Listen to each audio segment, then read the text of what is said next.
you're ever coming to the United States, I'd love to have you come to Seattle. I'll be happy to come. No, fantastic. Please. I'm over here. Yeah. Is it okay? Huh? Huh.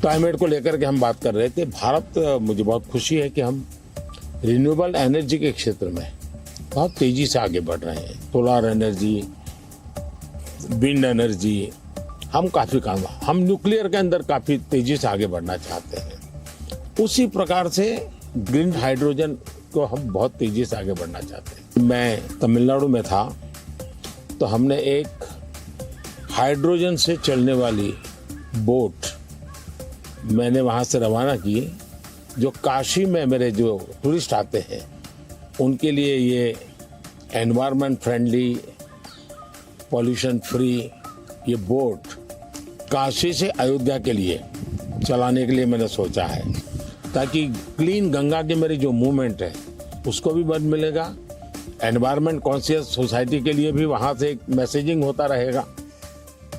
Well, India brings to the climate change a rich history of caring about the environment. How do you see connecting those? हमारे यहाँ reuse, recycle ये हमारे nature में है। अब देखिए ये जो जैकेट है ये रिसाइकल मटेरियल का है, लेकिन ये रिसाइकल मटेरियल की भी विशेषता है। इसकी विशेषता ये है, जो टेलर के यहाँ कपड़े के टुकड़े निकलते हैं ये सारा वेस्ट इकट्ठा किया हुआ है। फिर जो पुराने कपड़े हैं उसको भी इसमें लिया हुआ है, और 30-40% वेस्ट प्लास्टिक बोतल को लिया हुआ है, और उन सबको रिसाइकल करके ये कपड़ा बना है। Yeah, the innovation both here in India and the world is coming along. Are the goals that we set, staying below 1.5 degrees, we probably will miss that. Even 2 degrees isn't going to be so easy. And the thing you and I really emphasized in Paris is the need for innovation. If the green approach can be made as cheap or cheaper than the old approach, then the adoption will be very good. If it's more expensive, it's not clear who's going to be willing to pay for that. Should the rich countries pay for that? It's not fair to tell India to slow down, building basic infrastructure just because the West had those emissions. But you'll have to have some adaptation, because there will be some warming, particularly which farmers will have to take into account. मुझे लगता है कि हमने 2-pronged strategy की तरफ जाना चाहिए। एक तो है इनोवेशन, और इनोवेशन में हमारी जो रिक्वायरमेंट्स हैं वो क्लाइमेट फ्रेंडली कैसे हो, नेचर फ्रेंडली कैसे हो, उसमें इनोवेशन हो। भारत ने अभी अपने इस बजट में 1 लाख करोड़ रुपए का कॉर्पस फंड बनाया है, और यंग जनरेशन को हमने कहा है कि आप इनोवेशंस के लिए आइए। 50 साल तक इंटरेस्ट फ्री लोन हम देंगे और आप इनोवेशन कीजिए। 1 लाख करोड़ रुपए का जो अपकमिंग टेक्नोलॉजीज है, फ्यूचरिस्टिक टेक्नोलॉजी है, उस पर आप रिसर्च करिए, इनोवेशन कीजिए। तो मैं एक तरफ उनको प्रोत्साहित करूँ, लेकिन दूसरी एक बात है जिसको गंभीरता से ले, और ये वो लाइफस्टाइल। और इसलिए मैंने मिशन लाइफ शुरू किया है, और मैं जब लाइफ कहता हूँ तब लाइफस्टाइल फॉर एनवायरनमेंट, क्योंकि हमारी रोजमर्रा की जिंदगी में अगर हम क्लाइमेट फ्रेंडली लाइफस्टाइल स्वीकार नहीं करते, तो नेचर हम जीवन नहीं जीते हैं, तो हम बाहरी कितने ही प्रयास क्यों न करें, हम नए नए इनोवेशन करेंगे, नई नई चीजें जोड़ते जाएंगे, हम अपनी जिंदगी को ऐसी कैसे बनाए। अब हमारा मुसीबत क्या है, हमारा प्रगति का आंक क्या, तो भाई कौन सा देश कितना स्टील उपयोग करता है, कौन सा देश पर कैपिटल कितना एनर्जी कंज्यूम करता है, उसके आधार पर उस देश की इकोनॉमी में जा। अगर ये पैरामीटर रहेंगे तो फिर वो इलेक्ट्रिसिटी कंज्यूम करने के लिए कोशिश करेगा, स्टील कंजम्पशन की कोशिश करेगा, फिर स्टील उत्पादन के लिए लगेगा, तो स्टील उत्पादन में कार्बन का प्रॉब्लम करेगा। मतलब हमने हमारी सोचने के तरीको बदलना पड़ेगा। जब सोचने के हमारे पैरामीटर, जिंदगी के पैरामीटर, प्रगति के पैरामीटर हमने क्लाइमेट फ्रेंडली बनाने चाहिए। आज हमारे प्रगति के सारे पैरामीटर एंटी क्लाइमेट है। बिजली कंजम्पशन के आधार पर प्रगति नापी जाती है, स्टील कंजम्पशन के आधार पर प्रगति नापी जाती है। Yeah, I've been interested in your discussions about green GDP. Update me on your thinking. मैं तो कहता हूं दुनिया को ग्रीन जीडीपी के कंसेप्ट को डेवलप करना चाहिए कि भाई तुम्हारी टोटल जीडीपी में ग्रीन जीडीपी कितनी है, टोटल रोजगार में ग्रीन रोजगार कितने हैं। हम एक नया आखिर टर्मिनोलॉजी बदलनी चाहिए दुनिया की। तो मैं समझता हूं कि समस्या का समाधान हो सकता है, लेकिन अगर मैं कहूंगा मैं तो जितना उपयोग करता हूं करूंगा, मैं तो इतनी बिजली उपयोग करूंगा, मैं इतना पानी बर्बाद करूंगा, मैं ये करूंगा।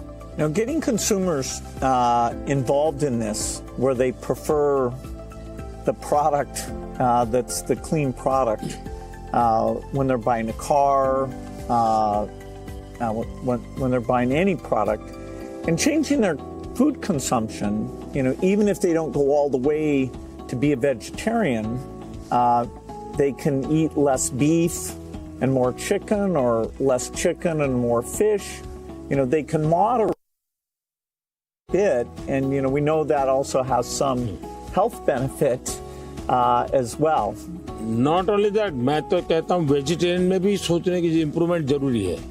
वेजिटेरियन में जैसे मिलेट, मैं यूएन के साथ मिलकर के मिलेट ईयर मनाया। मिलेट का फायदा यह है कि एक तो बिल्कुल बंजर भूमि में मिलेट पैदा होता है, मिनिमम पानी चाहिए, कोई फर्टिलाइजर नहीं चाहिए, और ये सबसे उत्तम प्रकार का फूड है, ये सुपर फूड है।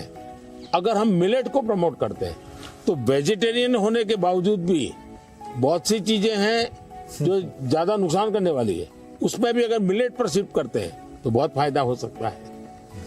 Yeah, when I was in Odisha, they were talking about how millet had been popular a long time ago, and then it came out of favor, and now there's a joint program with the foundation and the government. It's coming back up, and they even took me to some shops where the women were there showing these very nutritious, and actually they tasted good to me, millet crops. So that's a good message for the world. मैं देख रहा हूँ जी, millet में इतना बढ़िया production आना शुरू हो गया, अच्छी अच्छी कंपनियां मिलेट प्रोडक्ट में आ गई, और एक प्रकार से उसका वैल्यूएशन हो गया।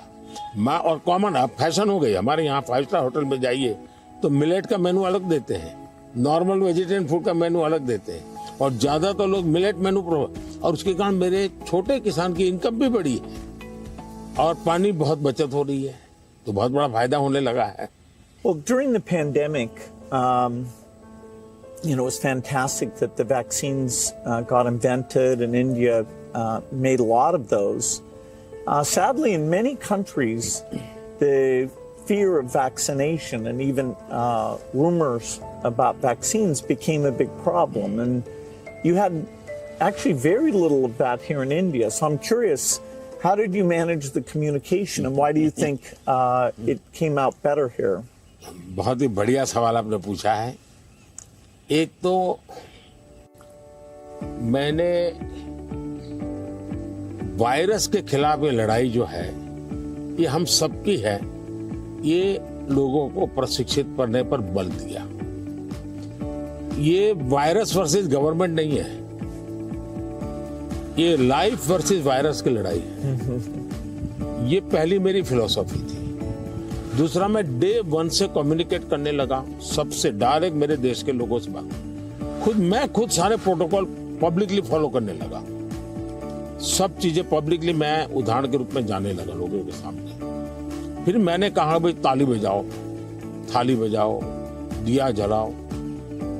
हमारे देश में इसकी बड़ी मजाक करने के प्रयास हुआ, लेकिन मुझे लोगों को विश्वास में लेना था कि भाई हमें ये लड़ाई साथ लड़नी है। जब ये विश्वास बन गया कि हमें अपनी जिंदगी बचानी है और औरों की जिंदगी बचे इसमें मदद करनी है, तो एक प्रकार से मास मूवमेंट बन गया।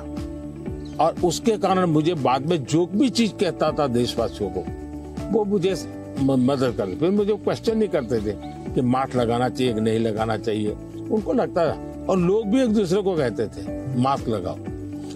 तो ये जन आंदोलन बन गया, एंड डेमोक्रेटिक वे में डंडे से काम नहीं होता है। आप लोगों को एजुकेट कीजिए, उनको कन्विंस कीजिए और उनको साथ लेकर के चलिए। ये मेरा बहुत बड़ा अभियान रहा और उसके कारण मुझे वैक्सीन में बहुत बड़ी सभा, किसी ने मुझे रोका नहीं। आर्थिक रूप से मुझे बहुत बड़ा बोझ आया क्योंकि मुझे वैक्सीन बनाने में रिसर्च करनी थी, फिर विश्वास दिलाना था कि यही वैक्सीन चलेगी, तो मैं खुद सबसे पहले वैक्सीन लेने लग गया। और मेरी 95 एज की मेरी माँ थी उस समय, मेरी माँ ने भी पब्लिकली वैक्सीन लिया, तो मैंने उदाहरण करके दिखाया, तो लोगों को भरोसा पड़ा कि भाई ये जिंदगी बचा सकती है। आने वाले दिनों में मैं सर्वाइकल कैंसर को लेकर के, खास करके बच्चियों के लेकर, मैं भारत में इस बार बजट में हमारी जो साइंटिस्ट हैं उनको बजट देना चाहता हूँ और मैं उनको कहना चाहता हूँ इसमें भी आप लोकल रिसर्च कीजिए, वैक्सीन बनाइए और बहुत ही कम पैसों में मैं मेरे देश की सभी बच्चियों का वैक्सीनेशन करूं और किसी भी बच्ची को कैंसर की संभावना ही न रहे वो स्थिति पैदा करूं। उस दिशा में इन दिनों मैं काम कर रहा हूं। जब मेरी नई सरकार बनेगी तो मैं सबसे पहले उस दिशा में काफी पैसे रिसर्च में लगाना चाहता हूं ताकि मेरी बच्चियों की जिंदगी बचे। मैं एक इंटरेस्टिंग बात बताना चाहता हूं। सरदार वल्लभ भाई पटेल 1930 के आसपास अहमदाबाद म्युनिसिपल कॉरपोरेशन, उस समय नगर पालिका होती थी, उसके मेयर थे और उस समय एक एपिडेमिक की स्थिति पैदा हुई, वैक्सीनेशन करवाना था। कुछ लोगों ने रिलीजियस कारणों से उस समय वैक्सीन लेने से मना कर दिया, रेजिस्ट किया। तो सरदार वल्लभ भाई पटेल ने बड़ा कड़ाई की और कंपल्सन किया कि भाई मुझे सारे की जिंदगी बचानी है। यानी ये रेजिस्टेंस दुनिया के हर देश में सदियों से चला आ रहा है, लेकिन अगर उसको ओपन अप करके हम करें तो शायद ठीक हो जाता है। तो मैंने सुना है कि आप गुजरात स्टैच्यू ऑफ यूनिटी पर जा रहे हैं, आपने शायद उसके विषय में कुछ पढ़ा होगा, आपने जाने का कार्यक्रम बनाया है तो। I'm very much looking forward to that. You know, I understand it's quite grand, much bigger than the Statue of Liberty. So that'll be fun to see. And also to meet some of the women's groups there and hear how they've gotten involved in tourism or how they see all the work that they do. इसकी बड़ी interesting story है, background information मैं आपको देना चाहूंगा। सरदार वल्लभ भाई पटेल की विशेषता ये रही थी, भारत को एक करने में उन्होंने बहुत बड़ी भूमिका निभाई थी, यूनिटी में बहुत बड़ा रोल किया। तो मैं जब गुजरात का मुख्यमंत्री था, मैंने एक मास मूवमेंट शुरू की। मैंने लोगों को अपील की कि हर गांव से मुझे खेत में जो उपयोग किया है औजार, उसका लोहे का टुकड़ा चाहिए। हर गांव से एक लोहे का टुकड़ा चाहिए और वो चाहिए क्या, जिसका कभी न कभी खेत में उपयोग किया है। तो हिंदुस्तान के 6 लाख गांवों से मैंने किसानों से लोहे का टुकड़ा इकट्ठा किया, उसको मेल्ट किया और उसका मैंने स्टैच्यू में उपयोग किया है। दूसरा, मैं हर गांव से मिट्टी लाया, उस मिट्टी का मैंने एक यूनिटी वॉल बनाया है। तो हिंदुस्तान के 6 लाख गांवों की मिट्टी उसमें है और मेरा उसके पीछे स्पिरिट है यूनिटी का। हमने इतने बड़े देश की विविधताओं के बीच में एकता कैसे बनानी, उसके लिए मैंने स्टैच्यू बनाया और स्टैच्यू ऑफ लिबर्टी से ये डबल साइज का है, ये दुनिया का सबसे बड़ा ऊंचा स्टैच्यू और कम से कम समय में बनाया। Yeah, I hope they have a video of the construction because I'm always fascinated how do you assemble something like that? इसका पूरा एक मैंने किताब निकाला है, स्ट्रक्चरल इंजीनियरिंग का पूरा। Okay. फिर फाउंडेशन स्टोन से लेकर के अब तक टेक्नोलॉजिकल इंप्रूवमेंट कैसा हुआ, उसका डिटेल स्टोरी है, वीडियोग्राफी भी है और बुक फॉर्म में भी है। वो मैं अपनी टीम को बताऊंगा, वो आपको मिले, क्योंकि ये सच में, और मैंने सभी इंजीनियरिंग स्टूडेंट को वहां स्पेशली ले जाता था कि वो ये स्ट्रक्चरल इंजीनियरिंग का स्टडी करेंगे, इतना बड़ा काम कैसे हो रहा है, और वो बहुत उनका इंटरेस्टिंग था। वो अभी मैंने गुजरात में हिंदुस्तान का सबसे बड़ा सी केबल ब्रिज का उद्घाटन किया, हिंदुस्तान का सबसे बड़ा। तो मैंने इंजीनियरिंग स्टूडेंट को कहा तो वहां जाइए, उसका स्ट्रक्चरल इंजीनियरिंग का स्टडी कीजिए, क्योंकि मैं ये हमेशा इन चीजों में चाहता हूँ कि चीजें बना करके छोड़नी नहीं है, मैं उसमें इंस्टीट्यूशनलाइज करना चाहता हूँ, नई पीढ़ी को तैयार करना चाहता हूँ। So over our careers, technology's gotten so much better. I'm just curious in terms of your journey of using, PCs or phones or different types of software. Was there something that really drew you in, or what's that been like? एक तो मुझे पागलपन है technology का, खुद expert नहीं हूँ, मेरी क्यूरियोसिटी रहती है, बालक की जैसे रहती है वैसे रहती है। मुझे बहुत याद है, बहुत पहले मेरे पास एक गैजेट था, हाथ में रखने वाली छोटी सी डायरी थी, अच्छी थी लेकिन थोड़ा वेट था। मैं बहुत साल पहले यूएसए गया था, तो जब यूएसए गया तो मैं बड़े मॉल में जाता था, लेकिन मैं टेक्नोलॉजी वाली दुकान पे जल्दी जाता था। तो मैंने उनको कहा भाई ये इसका लेटेस्ट वर्जन कोई है क्या? तो वो देखता रह गया ये क्या है। बोले अभी तो हमारे देश में ये आया नहीं है, तो ये भी तो अभी आया नहीं, तो अगला वर्जन कहाँ से आएगा? तो मैं इतना एडवांस चीज़ों को ढूंढता रहता था, देखता रहता था, लेकिन मैं टेक्नोलॉजी का गुलाम नहीं हुआ। मैं किसी से बंधा नहीं हूँ। मैं पानी के प्रवाह की तरह नई चीज़ों को खोजता रहता हूँ, ढूंढता रहता हूँ, और कहीं पर मुझे सुनता हूँ तो मैं ले आता हूँ। और शायद मुझे जल्दी से करने का भी शौक है, उसको मैं जल्दी से जल्दी कैसे लाऊं, जल्दी कैसे करूं। जैसे एआई दुनिया के चर्चा करने लगी तो मैं एआई के पीछे मैं क्या कर सकता हूं। दूसरा, मेरा ध्यान किसी चीज को देखता हूं, उसका मल्टीपल यूटिलिटी क्या होती है, और मेरी सब फैकल्टी उस पर काम करना शुरू कर देती है। मैं कोई चीज देखता हूँ तुरंत मेरे नहीं ये नहीं, ऐसा करो ऐसा करो ऐसा करो। तो ये शायद मेरा गॉड गिफ्टेड मेरा नेचर है। जो मैं समझता हूँ हमारे जो दर्शक हैं उनको शायद कुछ ऐसी चीजें हैं सुनना बहुत अच्छा लगेगा। आपकी जिंदगी के विषय में जो सुना है कि भाई गैरेज में आपने जिंदगी की शुरुआत की और वहां से यहाँ पहुंचे, उस जन्म में सबसे संतोषजनक पल कौन सा आया होगा? I'm so lucky. I was born at a time when the chip miracle happened. I got a very good education. I have kind of an optimistic view, so dropping out of school to take risk didn't seem that dangerous to me. I have to say, though, the most exciting thing is when you see people using the technology. When you go into a classroom and you see people using it. In a certain sense, I always wanted software for my own curiosity, and that I could take courses online and all that, and to see that other people, not only does it work for them, but it's kind of empowering them. That's been very gratifying. We still have a lot of limitations, but in that event with all the Microsoft India employees, it was kind of a milestone to see, okay, what had been a dream now was a group of brilliant people taking it to the next level. कौन सी किताब होगी जिसने आपको बहुत प्रभावित किया होगा? Well, I think the one, and people are going to read one, is Steven Pinker wrote one called The Better Angels of Our Nature. If you learn about the world, you see all the shortcomings. Children are still dying. And it can actually, the more you learn, it can seem very bleak. But the truth is, we have made incredible progress. More children are surviving. And so we have to both be upset that it's not good enough, but also understand that incredible progress. And so I thought that book really captures that duality in a brilliant, brilliant way.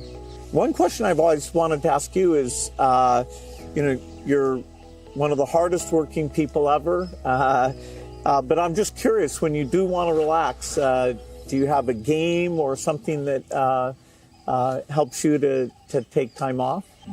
मेरे यहाँ relaxation auto pilot है, और वो मेरे जिंदगी को मिली हुई एक स्पिरिचुअल प्रसादी है मेरे गुरुजनों से, जो मुझे बहुत बड़ी ऊर्जा देती है। काम ज्यादा कर सकता हूँ, करता हूँ, वो मेरा कोई फिजिकल एनर्जी के कारण है ऐसा मुझे नहीं लगता है, मेरे कमिटमेंट के कारण है। मेरे मन में हमेशा एक इमोशनल अटैचमेंट है कि जो मिशन मेरे सामने है मैं उसको जीता हूँ, मैं मिशन के लिए जुड़ जाता हूँ, जो इसलिए मुझे और कुछ दिखता नहीं है। तो एक तो ये वो कारण है। दूसरा, मेरा शरीर का ट्रेनिंग ऐसा हो गया, I can say body training. जैसे मेरी बहुत कम नींद है, मैं लेट नाइट तक काम कर सकता हूँ, मैं आज भी बहुत जल्दी उठ जाता हूँ और मैं हमेशा फ्रेश रहता हूँ। और ये कारण था मेरा, जब एक कालखंड था जब मेरा हिमालयन लाइफ था, तो उसमें एक हमारी परंपरा रहती थी, जो संन्यास परंपरा में ब्रह्म मुहूर्त में स्नान करना, तो करीब 3:20 3:40 के बीच में होता है सुबह मॉर्निंग में। तो मैं उन चीजों से बड़ा आदी बना हुआ था, तो मेरा बॉडी एक प्रकार से ट्रेन हो चुका है और इसलिए मुझे रिलैक्स करने के लिए कुछ एक्स्ट्रा किसी चीज की जरूरत नहीं पड़ती। और उसके कारण एक कमी भी है कि मैं कोई एक्स्ट्रा एक्टिविटी जानता भी नहीं हूँ, क्योंकि मैं इसी में लगा रहता हूँ, अपने काम में नया नया करता रहता हूँ। तो ये एक अच्छाई भी है, कमी भी है। Well, we've had fantastic partnership working together, and I see many opportunities to do even more. So look forward to talking again, whether it's the next time I'm here or hopefully I'll see you in Seattle sometime. मुझे बहुत अच्छा लगा और कई विषयों पर ऐसे गप्पे मारने का मौका मिला। वैसे भी जब भी मैं आपके साथ मिला हूँ, मैंने आपका काफी समय भी लिया है हमेशा, क्योंकि आप पूरी दुनिया घूमते हैं, आपके मन में गरीबों के लिए कुछ करना, न्यूट्रिशन में कुछ करना, एजुकेशन में कुछ करना, हेल्थ में करना, ये मैंने फील किया है कि आप मन से कमिटेड है। तो मुझे हमेशा लगता है कि आपके पास नए विचार होते हैं, नए, और आज भी आप नए विचारों के लिए उत्साहित होते हैं। आप आराम से जिंदगी गुजारना नहीं चाहते, तो इसलिए मुझे हमेशा आपके साथ बात करना अच्छा लगा है और मुझे हमेशा कुछ न कुछ जानने को मिला है, सीखने को मिला है। और मैं सोच भी नहीं सकता हूं कि आपका राजनीति से कोई लेना देना नहीं है। मैं पूरी तरह राजनीति में डूबा हुआ व्यक्ति हूं, लेकिन हमारे बीच में ऐसी वेवलेंथ है कि हम दोनों अगर साल में 4-6 बार नहीं मिलते तो कभी महसूस होती है। लेकिन आज आए, आप समय निकाला, मुझे बहुत अच्छा लगा। मैं आपका बहुत आभारी हूँ। Thank you. Thank you. Sir. Thank you.